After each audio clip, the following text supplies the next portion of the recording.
সরতাজ, যিনি আমাদেরকে ভবিষ্যতে পরিচালনা করবেন। অনেকগুলি গুরুত্বপূর্ণ নসিহত, আদেশ, নিষেধ উপস্থাপন করছেন। আমি যখন শুনছিলাম তখন আমি মনে করছিলাম আর কি, যে ভাইজানের বক্তব্যের গুরুত্বের উপর আলোচনা রাখা, এবং এটা একাধিক ব্যক্তি আলোচনা করা, যে ভাইজান আমাদেরকে কি বোঝাতে চাচ্ছেন, কি বলছেন, এইগুলি। তো এই জন্য প্রয়োজন ছিল যে ভাইজান যখন দুপুরবেলা জোহরের নামাজের পরে নসিহত করেন বা উদ্বোধনী বক্তব্য রাখেন, তখন আমরা অনেকেই আমাদের খাবার দাবার বিভিন্ন ব্যস্ত ছিলাম। এখন যেরকম উপস্থিত ছিলাম এরকম উপস্থিত ছিলাম না। আমি যদি জিজ্ঞেস করি ভাইজানের যে উদ্বোধনী বক্তব্য কে শুনছেন, 2-4 জনের হাতে এনে উঠবে না। এখনো অনেকে ঘুমিয়ে আছেন। এটা হলো বড় মজলিসের সকল যখন তাকে যারা শুনছে না তাদেরকে শোনায় দেওয়ার জন্য তিনি আসলে কত গুরুত্বপূর্ণ কথা বলছেন এইটার উপরে আলোচনা করেন। তো একটা বিষয় ভাইজান আমাদেরকে যেটা বলছেন সেটা হলো, এটা হলো দরগা শরীফের পক্ষ থেকে কথা, যে আমরা যেন বক্তবৃন্দ আসি, আমরা কি শুধু দিয়ে যাব না দেওয়ার সাথে সাথে নিয়ে যাব? তো মূলত আমরা দেই না, মূলত আমরা যেটা দিচ্ছি এটা আমাদের আখিরাতের জন্য। এটা কিন্তু আমাদেরই, আমরা শ্রম দিচ্ছি, অর্থ দিচ্ছি, পরামর্শ দিচ্ছি, এটা কিন্তু এই দরগাকে দিচ্ছি, এটা আমার আখিরাতের জন্য দিচ্ছি। তো এখন বাইজানের কথা নিয়ে যাওয়া, আমরা দরগাতে তো নিয়ে যাইতে হবে। তো নিয়ে যাওয়ার জন্য হারগুলেরা রঙে বই দিগার আছে, এক এক ফুলের এক এক গান। এখানে বলছেন যে আমাদের জামিয়া ইলমে মদিনার ছাত্রগণ অত্যন্ত গুরুত্বপূর্ণ আলোচনা করেন, কিন্তু আমরা মনে করি কি ছাত্ররা কথা বলতেছে। ভাইজান আমাদেরকে বোঝাতে চাচ্ছেন যে ছাত্রদের কথার মধ্যে অনেক আমাদের নিয়ে যাওয়ার মতো কথা আছে। ওলামায়ে কেরাম কথা বলেন, প্রত্যেকের কথার মধ্যে একটা না একটা কথা থাকে যেটা আমার জীবনের পরিবর্তন করতে পারে, আমার আখিরাতের কাজে আসতে পারে। আমাদেরকে এটা বোঝাতে চাচ্ছেন আমরা সময়টুকু অন্যদিকে নষ্ট না করে প্যান্ডেলে বেশিরভাগ সময় দিই। এটা হলো ভাইজানের একটা কথা ছিল। আমি পয়েন্ট ধরে করলে অনেকক্ষণ বলতে, কয়েক ঘন্টা, ভাইজানের অল্প সময় কথা কয়েক ঘন্টা বলা যাবে, আমি শুধু একটাই বলবো, বিশেষ করে হুজুর কেবলা এবং ভাইজান, আমরা অপেক্ষায় থাকবো যে ভাইজান কখন আসবেন, কখন কথা বলবেন। এটার জন্য আমরা কি থাকবো? অপেক্ষমান থাকবো। এটা দিনের যে সময় হোক, রাতের যে সময় হোক, ওই সময়টার জন্য আমি নিজেকে প্রস্তুত থাকবো। যেখানেই থাকি আওয়াজটা শুনলে, ঘোষণা শুনলে আমি দৌড়ে প্যান্ডেলে চলে আসবো। এটা হলো এই দরগা শরীফের আদব। দরগা শরীফের কি আদব? আর আদব হলো আমার আখিরাতের সকল কিছু অর্জনের মূল। সকল কিছু আদব সম্পর্কে বললে অনেক বলা যাবে। আমি একটা উদাহরণ দিই রাসূল পাক সাল্লাল্লাহু আলাইহি ওয়াসাল্লামের রওজা মুবারকের আদব সম্পর্কে। এটা আমি আফসোস করছি যে আমি উমরাতে যাওয়ার আগে যদি আমি নসিহতটা শুনতাম, আমি হয়তোবা আরো অনেক কিছু উপভোগ করতে পারতাম। পাকিস্তানের আল্লামা কাউকাব নুরানি মাদ্দাজিলুল আলী রাসূল করিম সাল্লাল্লাহু তাআলা আলাইহি ওয়াসাল্লামের রওজা মুবারকের আদব সম্পর্কে বলছিলেন যে আমরা রওজা মুবারকে যখন যাই, আমাদের যে স্যান্ডেল থাকে স্যান্ডেলটা হাতে নিই।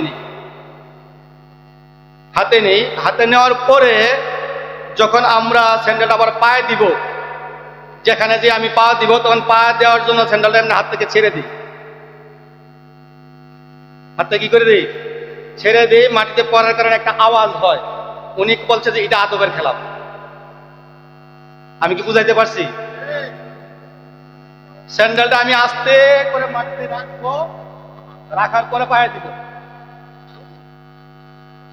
আমি ওনার আলোচনা থেকে এটা যা বুঝছি আমি কিন্তু আপনাদেরকে তা বুঝাইতে পারছি না, কারণ ওনার যে যোগ্যতা আমার যোগ্যতার মধ্যে আকাশ পাতাল ব্যবধান।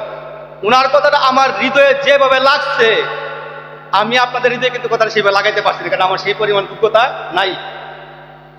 তো আল উলামা ওয়ারাসাতুল আম্বিয়া, আলেমগণ নবীগণের ওয়ারিস। কথা একটু বেড়ে যাচ্ছে। কুমিল্লা আলিয়া মাদ্রাসায় যখন পড়ি তখন ছাত্ররা, অর্থাৎ জামাত শিবিরের ছাত্ররা আর সুন্নিদের ছাত্রদের মধ্যে আলোচনা চলছিল, সংঘর্ষ চলছিল, একটা আওয়াজ বেশি হয়েছে। তখনকার সময়ের ভাইস প্রিন্সিপাল, উনিও জামাত ইসলামী ছিলেন, তো উনি আমাদের ক্লাসে আসছেন, আয়সা বিজ্ঞাসীরা তিনি আয়াত পড়ছেন, বিসমিল্লাহির রহমানির রহিম, ইয়া আইয়ুহাল্লাযীনা আমানু লা তারফাউ আসওয়াতাকুম ফাওকা সাওতিন নবী ওয়ালা তাজহারু লাহু বিল কওলি কাজাহরি বা'দিকুম লিবাদিন আন তাহবাতা আমালুকুম ওয়া আনতুম লা তাশউরুন।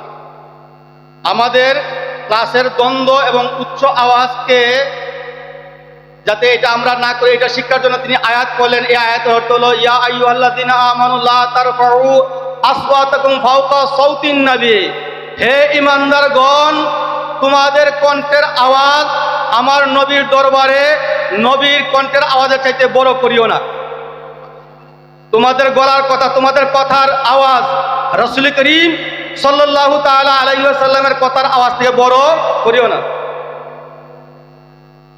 ওয়ালা তাজহারু লাহু বিল কওলি কাজাহরি বা'দিকুম লিবাদিন, এবং তোমরা যেমন পরস্পরের মধ্যে কথা বলো, আমার রাসূল করিম সাল্লাল্লাহু তাআলা আলাইহি ওয়াসাল্লামের আদব রক্ষার্থে এরকম কথা বলিও না। তোমাদের সাধারণ মানুষের দরবারের মতো আমার রাসূলের দরবারকে মনে করিও না। আন তাহবাতা আমালুকুম, যদি তোমরা এমন করো তোমাদের গলার আওয়াজ নবীজির গলার আওয়াজের চেয়ে বড় হয়ে যায়, তোমরা সাধারণ যেভাবে একে অপরের সাথে কথা বলো, নবীর দরবারে এরকম ব্যবহার করো, তাইলে তোমাদের মনের অজান্তেই তোমাদের আমলগুলি বরবাদ হয়ে যাবে। আমলগুলি, এই আয়াত কার শানে নাজিল হয়েছে? নবীর শানে। কার শানে? নবীজির শানে নাজিল হয়েছে। তিনি আমাদেরকে ক্লাসে বলতেছেন এই আয়াত বলে, তিনি বলছেন যে আল উলামা ওয়ারাসাতুল আম্বিয়া, রাসূল করিম সাল্লাল্লাহু তাআলা আলাইহি ওয়াসাল্লামের ওয়ারিস হলো আলেমগণ। সুতরাং আলেমের দরবারে, উস্তাদের দরবারে, শায়েখের দরবারে তোমাকে এখন সে আদব রক্ষা করতে হবে। সে আদব কি করতে হবে? রক্ষা করতে হবে। তোমার শায়েখের সামনে তোমার কথার আওয়াজ তোমার শায়েখের কথার আওয়াজের চাইতে বড় হবে না, এই শিক্ষাটা। তো ওই যে জুতা রাখার বিষয়টা, তাইলে এই রাসূল করিম সাল্লাল্লাহু তাআলা আলাইহি ওয়াসাল্লামের আদর্শ যিনির মধ্যে পাওয়া যায়, তিনির ক্ষেত্রে এই আদবটা কি করতে হবে? রক্ষা করতে হবে। তাহলে আদব হলো মূল বিষয়। তো আমি দীর্ঘায়িত করবো না, জসিম ভাই বসে আছেন, আমি এটা বলবো শুধু খালি, সময় পেলে অন্য সময় বলবো যে আমরা অপেক্ষমান থাকতে পারবো তো ইনশাল্লাহ, যে হুজুর কেবলা কখন স্টেজে আসবে, এটা দিনে হোক রাতে হোক, ভাইজান কেবলা কখন স্টেজে আসবে, কখন কথা বলবে, এই কথাগুলি শোনার জন্য আমরা অপেক্ষমান থাকতে পারবো তো? অন্যান্য উলামায়ে কেরামের ক্ষেত্রে না পারি, কমপক্ষে এই দুই ক্ষেত্রে আমরা পারবো তো ইনশাল্লাহ। এই দরগাহ শরীফের আদব রক্ষার্থে, আমাদের জীবনের আখেরাতি জিন্দেগি উন্নতি করার স্বার্থে আমরা ভাইজান কেবলার এই নসিহতটা কমপক্ষে কি রাখবো? মনে রাখবো। আমরা অযথায় সময় নষ্ট না করে আমাদের এই দরগাহ শরীফের আসার সময়টা প্যান্ডেলের মধ্যে এই সামিয়ানার নিচে দেওয়ার বেশি চেষ্টা করব। আল্লাহ আমাদেরকে তৌফিক দান করে বলে আমিন। আমা আলাইনা ইল্লাল বালাগ। আসসালামু আলাইকুম ওয়া রাহমাতুল্লাহি ওয়া